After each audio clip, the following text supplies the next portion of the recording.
Saveznu američku državu Džordžiju pogodile su strašne poplave. Najmanje 6 ljudi je poginulo, a vlasti su jučer u 17 država proglasile stanje elementarne nepogode zbog nezapamćenih oborina.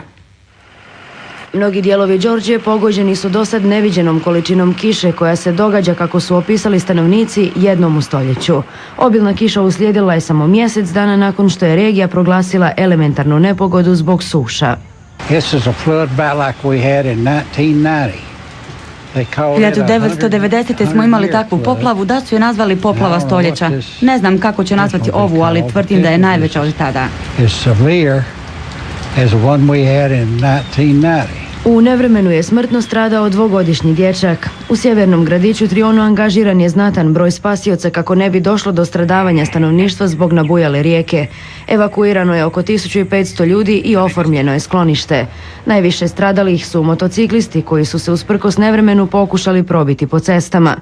Među najpogođenijim područjima je država Douglas, gdje je i najveća količina kiše pala u ponedjeljak. Smrtno su stradale 2 žene i 1 muškarac. Spasioci su spasili 10-ak ljudi koji su ostali zarobljeni u svojim automobilima ili kućama. Najmanje 2 ljudi smatra se nestalima, a među njima je i 15-godišnji tinejdžer koji se nije vratio kući s kupanja u rijeci.